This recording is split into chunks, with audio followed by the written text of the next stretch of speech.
Good morning, everybody. Happy Monday. How are you doing? If this is your first time with me, good morning. Happy Monday. I love doing those lives every Monday morning because I believe in starting the week right. I'm Paola Guillon. I am a success coach and professional tango dancer. And today what I would like to talk about is, and I'm going to get some slacks from my male friends. I know it's coming. I'm ready. It's okay. But how to spot the fake feminist, the difference between a real feminist when it comes to those gentlemen in our lives and the ones that are not exactly quite there yet. Because with the Me Too movement and with, of course, I'm there with you, woman, there is going to be some surprises. And I was unsurprised. The majority of the time I saw it coming, and that's okay. I know it is a huge cultural shift that we are embracing right now.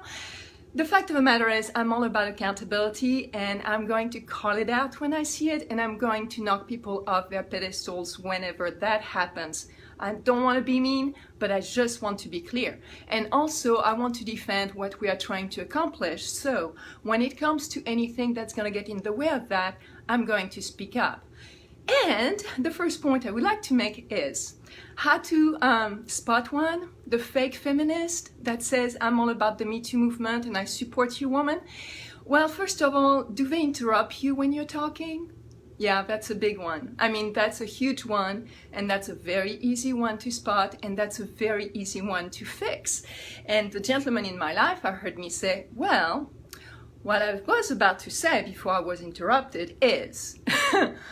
And that happens quite a bit. But, you know, if you're all about equality, which is what feminism is, it's about equality. It is not about one person getting more than the other. It is about equality. So can we equally listen to one another? And if a woman is talking, maybe we can, shut up and listen. It's that simple.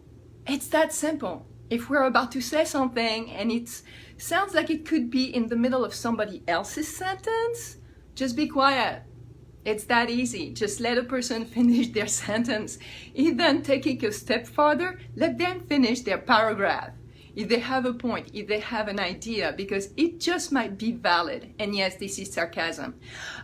Second thing, when it comes to feminism and equality, if a woman comes to you and she's had a hard time, let's say for example that she was at a board meeting or a business meeting, and she comes with a frustration that she hasn't been able to pass, to put her idea through, and she feels really dismissed compared to her male co-workers, which is something that does happen. Telling her that that's the way it is, and it's not going to be helpful. It's not. You know, reminding her that this is a man's world and unfortunately this is the way things go about is not helpful. If somebody comes with a concern, whatever that is, we validate.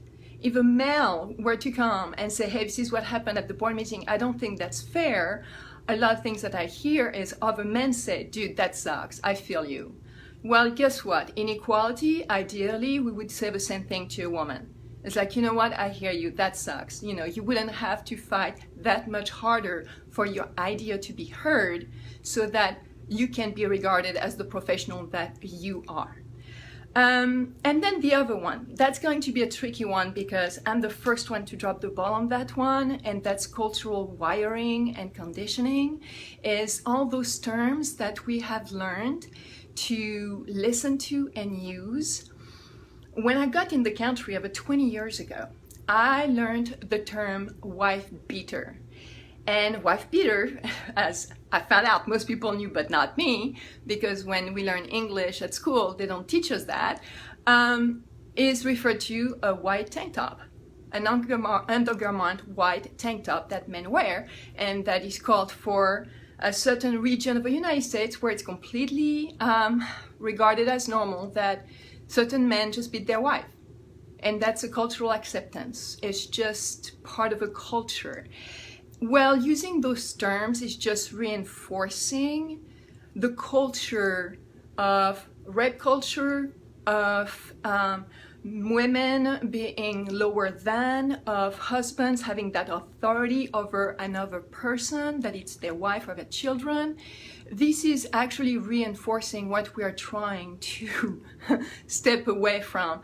So those terms, and I use wife beater as an example because when I was so offended and so shocked when I found out about that term, my husband at the time, who is big supporter of women, and my other friend at the time, big supporter of women, told me, well, Paula, that's just the way it is. That's the culture, you know. It's kind of funny. Well, it's not funny. And the difference is now we're just not going to say, yeah, it's funny. We're going to say, no, it's not funny. The idea that we're going to name a piece of garment after assault, after beating somebody, and that it's part of a culture and that we use it without them thinking about it. No, that's not helpful. We're actually fueling exactly what we are trying to step away from. So it comes to all those little details when it comes to our culture that we have gotten so used to say and mention and just let it go. It doesn't go away until we stop doing it. And that's just an example. So when a woman comes to you and say, you know, the phrase that you just used, or the term that you just used, that figure of speech that you just used, that's not okay. The reaction is not to be, well, we've always used it, it's part of a culture. No, that's patriarchy. That's male privilege over another gender. And that's not okay. So if you're a feminist, if you claim yourself to be one, and a woman comes to you and says, you know what, that's not okay, the only thing we need to hear is, thank you. Thank you for telling me, thank you for educating me, and thank you for helping me be the feminist that I want to be. That's what we want to hear. And if you're not ready to say it because you need some time to grow, that's okay, we'll wait. But those are 3 easy examples that you can see every day. Every day. And the only difference is, does that come from somebody who pretends to be a feminist, who calls themselves one, or someone that just needs more time? And that's okay. My point today is, if you talk the talk, walk the walk. That's it. But yeah, easy enough? Okay, great. All right, so if you have any question or if you need help in your life, I'm here for you. And until next week, reach for the greatest version of yourself. You can do it. Bye-bye.